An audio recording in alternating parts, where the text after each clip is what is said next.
En este último tiempo, hablar de la Lost Media se ha vuelto de mucha relevancia. Diariamente se dan mayor información sobre materiales perdidos que nunca han sido encontrados hasta día de hoy. Sin embargo, ya en este tercer volumen, decidimos hablar sobre una categoría en específica de la Lost Media bastante peculiar llamada NSFL. Para los que no sepan qué significa esto, es todo ese contenido que tiene tal nivel de violencia que no todas las personas pueden digerirlo aquí narrado. Por lo que es mejor advertirles que si continúan viendo este video, manténganse dentro de su propia seguridad. Mi nombre es Sou, y si están interesados, pueden visitar mi canal, donde encontrarán videos de Lost Media.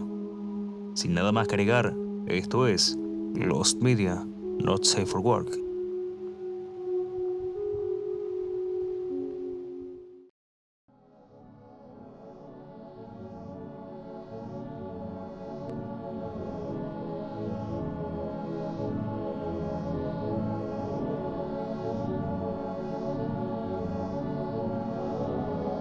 En diciembre de 2007, el usuario Light Stalker Naga preguntó dentro de la web footage.cl acerca de un comercial que había visto hace muchos años, en donde personas interpretan animales y árboles quemados.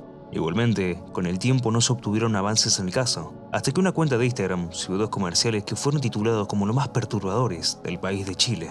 Eventualmente, el cineasta Cristóbal Sánchez terminaría subiendo a Instagram el comercial titulado Los niños vudú.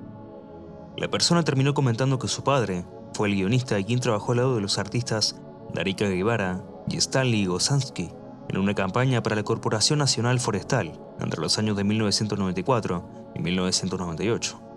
Ellos dos quisieron realizar un anuncio que fuera en contra de los incendios forestales.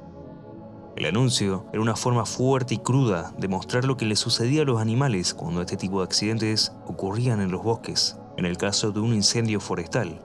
En total, 8 anuncios fueron creados, de los cuales solo 3 fueron permitidos. Los demás fueron descartados debido al muy mal recibimiento, por resultar perturbador para la mayoría de personas.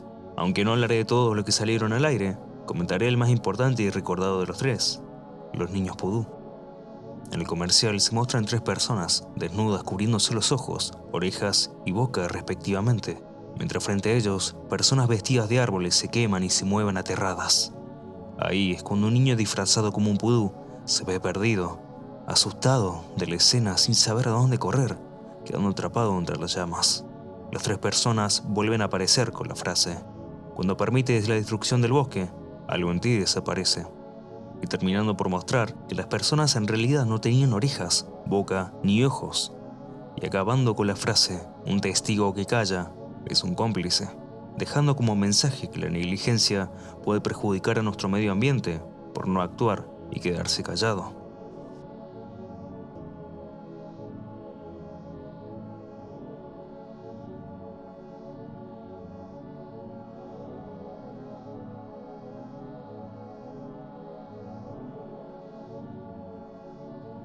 Durante la programación del extinto Canal 1, dentro de la programación en los días de lunes a viernes en horas de la noche en la televisión ecuatoriana se transmitió un programa llamado En Carne Propia.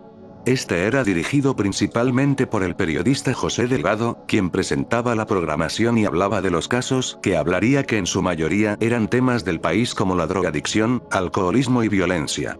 En su gran mayoría retratan la triste realidad de la criminalidad que se llegaban a encontrar dentro, mostrando los diversos problemas sociales que existían. Durante los años que estuvo en vivo, siempre estuvo rodeado de las polémicas, la principal a mostrar todos sus casos sin la mínima de censura y aunado a la violencia para ser mostrada en la transmisión.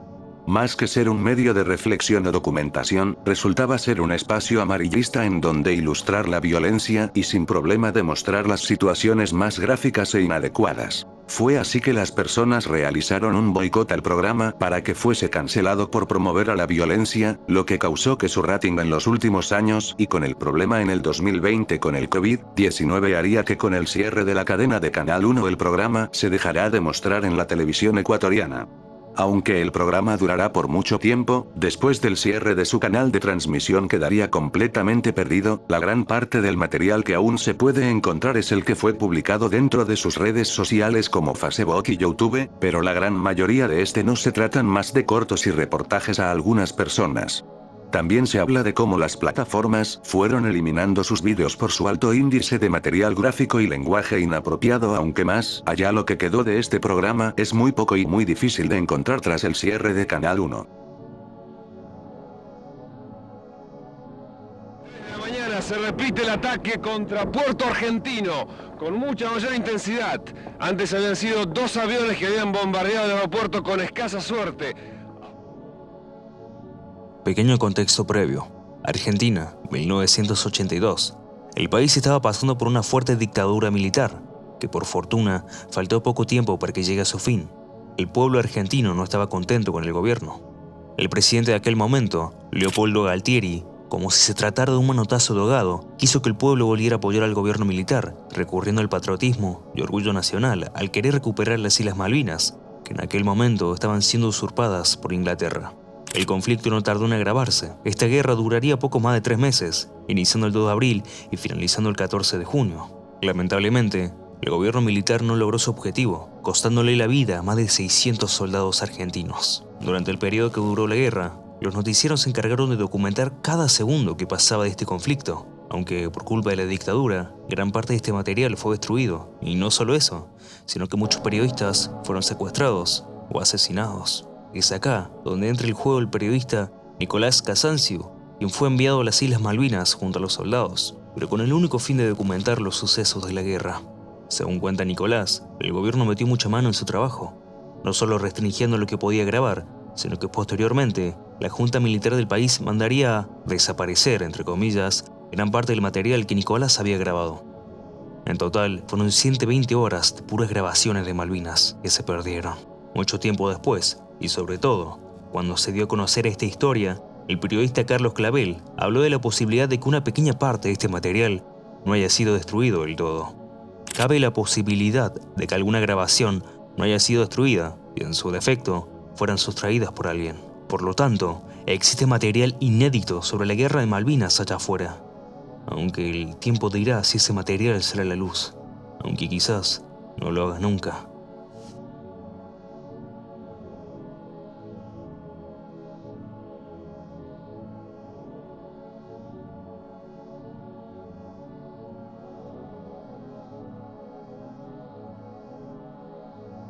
Dentro de los fanáticos de la banda Nirvana lo más probable es que conozcan este caso.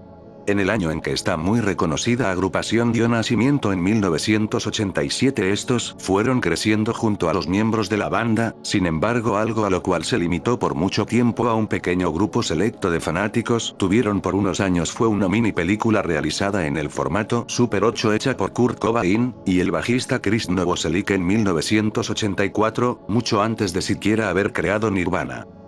En primeras presentando a Chris Novoselic en una clase de pacto satánico en un pentagrama encendiendo velas, dando lugar a una serie de imágenes y vídeos de las calles e intercalando con escenas más tétricas a como Chris era ahorcado, pasando Kurt Cobain cortándose el cuello y muñecas para finalizar a como él apuñalaba a un perro. De eso va todo el video, en el que su mayoría se caracteriza por contener una clase de sentido de querer ser tétricos mostrando sangre y asesinatos que, todo lo que se ve es por supuesto falso.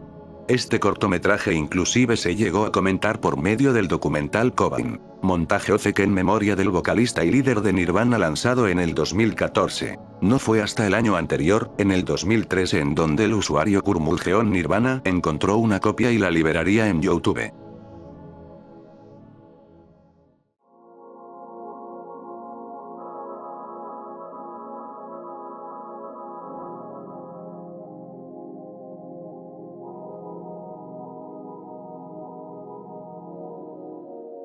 Las personas en esta foto se llaman Siegfried y Roy, dos magos estadounidenses quienes obtuvieron cierta fama en la década de los 90. Dentro de sus shows se presentaba la particularidad de usar animales en sus espectáculos. El más característico fue su tigre blanco, llamado Manticore. Todo iría bien para la dupla de magos. Sin embargo, el 3 de octubre de 2003 ocurriría un hecho desafortunado que cortaría abruptamente su carrera. Ese 3 de octubre se tenía planeado una función en el hotel The Mirage de Las Vegas.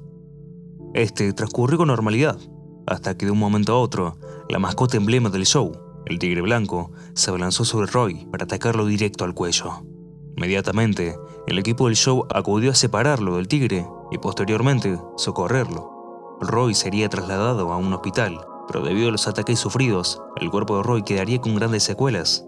Su espina dorsal fue gravemente dañada y además sufrió un derrame cerebral.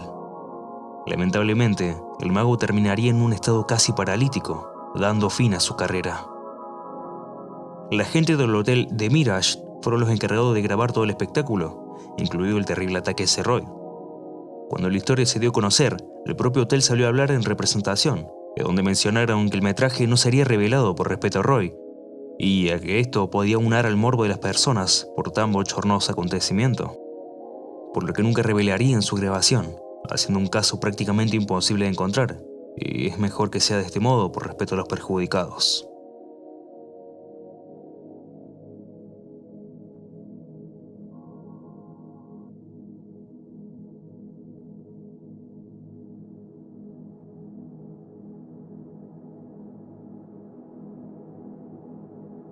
Por medio de la plataforma de Twitter, la cuenta de Mona Lisa Pérez, una youtuber quien frecuentaba en hacer retos en compañía de su novio Pedro Ruiz, quien le había propinado el hacer un video en el que pondría a prueba algo que él había visto que podría hacerse viral. Todo consistía en que él sostendría una enciclopedia a la altura del pecho y ver si ésta podía soportar el disparo de una pistola Desert Eagle de calibre 50. Dentro de lo que se sabe, el video fue grabado desde dos cámaras que registraron por dos ángulos distintos en donde saldría Pedro al momento de recibir el disparo. En eso él se sentó y Mona Lisa dio el disparo directo al libro, el cual no soportó el choque de la bala, el cual penetró lo suficiente para matar a su novio. Ella llamaría a las autoridades preocupada por el estado de su novio, quien desafortunadamente no resistiría y terminaría en su fallecimiento. Mona Lisa Pérez sería condenada a 6 meses en prisión con la prohibición de usar armas de por vida. Por lo que algunas personas cuentan, este material el cual se grabó de la muerte de Pedro Ruiz en algún momento fue filtrado, pero nada está confirmado más que la fiscalía liberó unos minutos de video en el año 2018. El video completo nunca fue revelado dentro de lo sabido, más que como prueba incriminatoria contra Mona Lisa dentro de su juicio.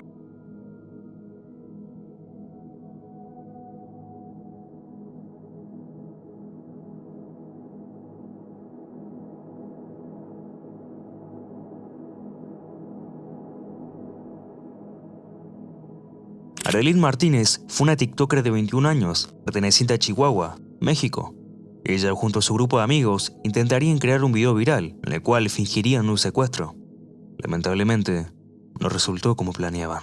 La situación fue la siguiente. Arelín se encontraba junto a un acompañante, ambos amordazados y sujetados de pies y manos a una silla. Sus demás amigos, los cuales portaban armas reales, se acercaron a Arelín para amenazarla y hostigarla con preguntas. Uno de los supuestos secuestradores habría jalado el gatillo en modo de acting, aunque por desgracia del destino, el arma se encontraba cargada y de un momento a otro le arrebataría la vida a su amiga. Afortunadamente, o desafortunadamente, según como se mire, toda la escena quedaría grabada por un celular de uno de los presentes. Todas las personas presentes en el lugar huyeron de inmediato. Aunque sus rostros son visibles en el video, la gran mayoría de ellos se encuentran prófugos. Los únicos segundos en video que existen de este suceso son un detrás de cámara, en el cual se puede ver que todo estaba siendo grabado por una cámara semiprofesional. Y es esta grabación la cual se encuentra inaccesible para el público. Mejor que sea así, por respeto a la familia de Arelín.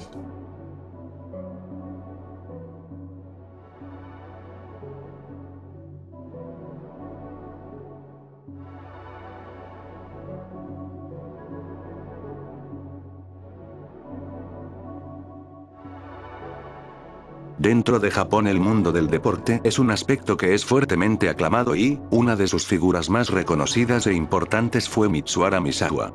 Un luchador y fundador de Pro Wrestling Noah y formando de sus mayores figuras importantes presentándose. Su fama no fue para menos, ya que este cargaba con varios títulos importantes, habiendo ganado AJW Triple Crown Heavyweight Championship 5 veces, y 24 de sus luchas habiendo obtenido 5 estrellas por parte de Wrestling Observer. Él ya era para su momento alguien que era aclamado por su gran y buena fama de uno de los mejores luchadores dentro de la industria deportiva. Desafortunadamente, este mismo deporte lo tenía en un estado de salud bastante difícil por estar constantemente en exigencia propia.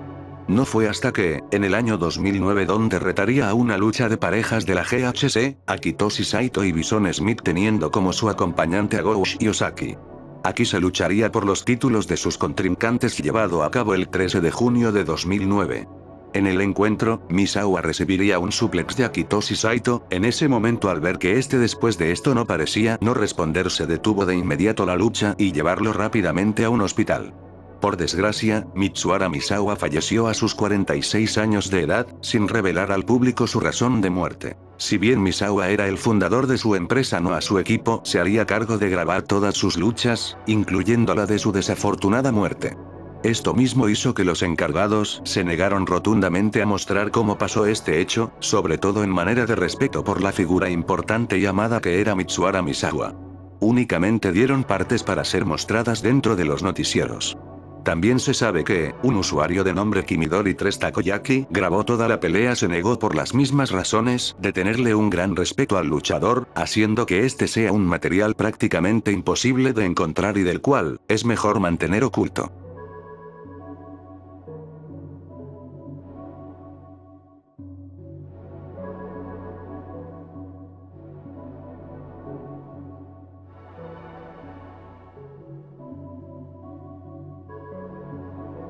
Alrededor del año 2006, dentro del suburbio de Werribee, en Australia, un grupo de adolescentes de un promedio de 18 años publica dentro del mercado una cinta llamada Cock the Movie. Este grupo serían denominados por ellos mismos como los Reyes de Werribee. En la cinta se hallaba una recopilación completa de todos los actos que cometieron, entre los cuales se encuentra fabricar bombas caseras hechas a base de cloro, arrojarle huevos a los parabrisas de taxistas que iban pasando, provocar peleas en bares para crear revuelos, y el peor de todos estos, el metraje crudo de cómo todos ellos agredieron sexualmente a una joven de 17 años. La chica, según dicen los chicos, tenía un leve retraso en el desarrollo. Ella había estado hablando con dos de los chicos del grupo, concordando encontrarse en el centro. Al llegar a la estación de Werribee, fue acorralada por los integrantes del grupo. Estos hijos de puta se aprovechan de ella haciendo cosas que sinceramente me parece mucho decirlo. Así que si Chronox quiere, estará dejando alguna de las cosas que estos hijos de puta le hicieron a la pobre chica.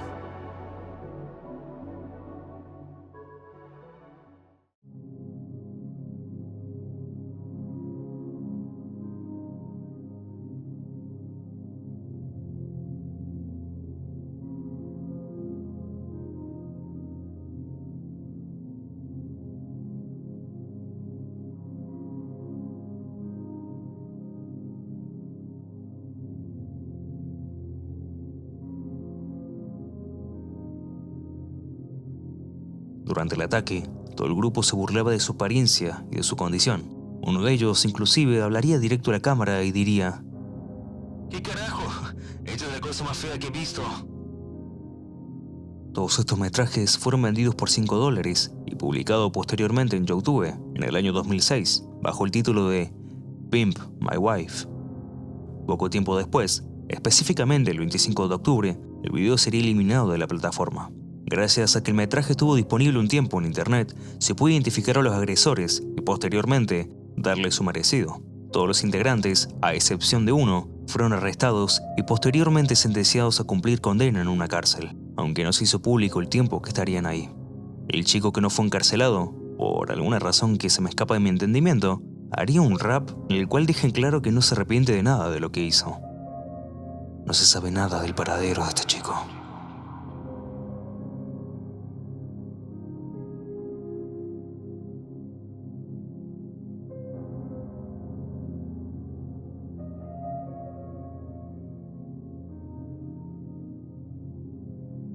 A mediados del año 2004, el 23 de noviembre se verían en Tláhuac, México. 3 oficiales de nombre Víctor Mireles, Cristóbal Bonilla y Edgar Moreno se hallaban entre las calles, paseando juntos en un automóvil muy cerca de la primaria Popol Vuh.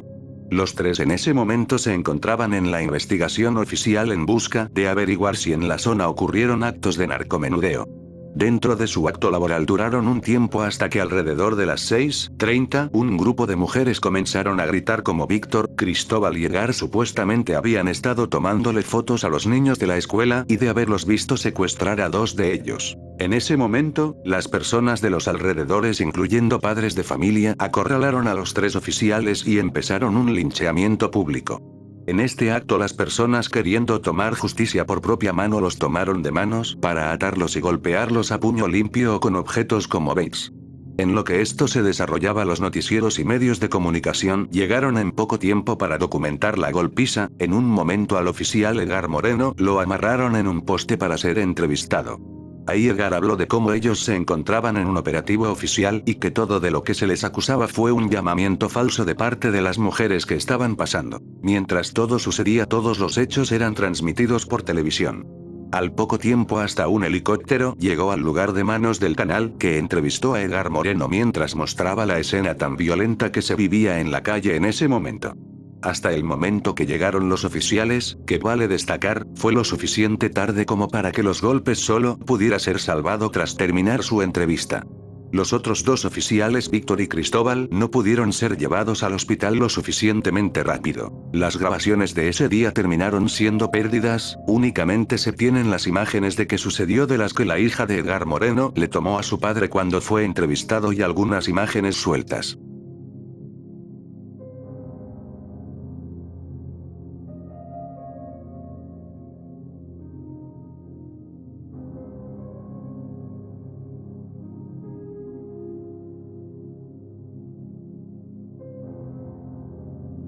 En la primera edición de Lost Media, Tronox habló acerca de un momento que se vivió en un noticiero mexicano con el presentador Jacobo Zabludowski. El caso es conocido como "Hoy fue un día soleado". Esta frase fue dicha por él mientras daba comienzo a uno de sus programas, posterior a los acontecimientos ocurridos en Mitsuhara, Misawa. En este caso, ambos están relacionados de manera directa, ya que en esta ocasión hablaremos directamente de los desafortunados hechos ocurridos en ese momento. México, 1968. El país se encontraba bajo un fuerte movimiento de protesta contra el gobierno del momento. Personas del pueblo y trabajadores se juntaban en masa en diferentes lugares del país, con el objetivo de conseguir mejoras en el ámbito social. Una de las protestas más famosas, aunque por razones negativas, fue la de los estudiantes de la Plaza de las Tres Culturas. El gobierno, como intento de silenciar y detener esta protesta, ordenó a los militares enfrentarla y, si era necesario, recurrir al uso de sus armas. Lamentablemente, ese 2 de octubre de 1968, murieron un aproximado de 300 personas y más de 1000 resultaron heridas. Aparentemente, el gobierno federal fue el encargado de contratar a Servando González para que filmara todo lo ocurrido. Los hechos fueron grabados directamente dentro del piso 17 y 19 de la torre de la Secretaría de Relaciones Exteriores, y cuando todo se detuvo, esas grabaciones se mandaron a los estudios Churubusco para ser editadas. Sin embargo, estas grabaciones jamás fueron reveladas. Se sospecha que, para evitar repercusiones por parte de la sociedad, decidieron resguardarse en la Cineteca. Más tarde, en el año 1982, la Cineteca sería víctima de un incendio a causa de un cortocircuito que terminaría quemando muchas cintas, incluidas las grabaciones de tal masacre. Todo el hecho está rodeado de conspiración y suspición por tratarse de uno de los casos más oscuros dentro de la historia de México, sumado a que el gobierno de aquel entonces trataba de dar una buena imagen, censurando no solo el contenido, sino que muchos hechos que a día de hoy permanecen ocultos. Hasta entonces, el paradero de las cintas es desconocido y probablemente nunca salgan a la luz.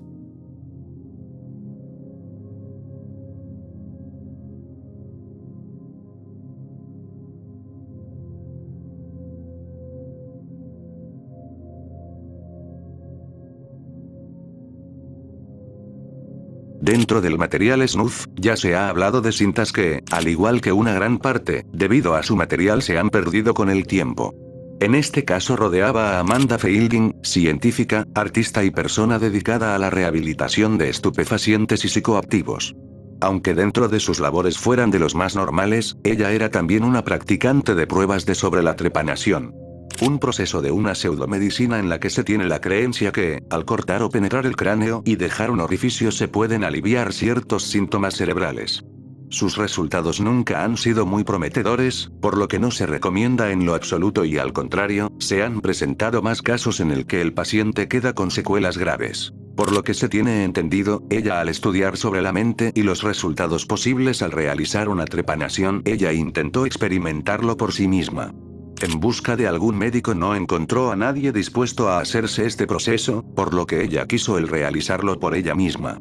Fue así que en el año de 1970 a sus 27 años, usando una cámara que la mostraba frente a la cámara, grabó cada minuto en cómo se realizaba este proceso, por medio de metrajes e imágenes que fue recopilando. Para su sorpresa, esta grabación se llegó a proyectar por primera vez en 1978, en Suydam Gallery de Nueva York. También, en el año de 2011 fue cuando se hizo su última transmisión al público en el Instituto de Arte Contemporáneo de Londres. Después de ese momento, el metraje quedó por completamente perdido y sin mantenerse a la vista del público. Lo único que queda de pruebas de este hecho son imágenes y algunos pequeños fragmentos de la grabación que prueban su veracidad.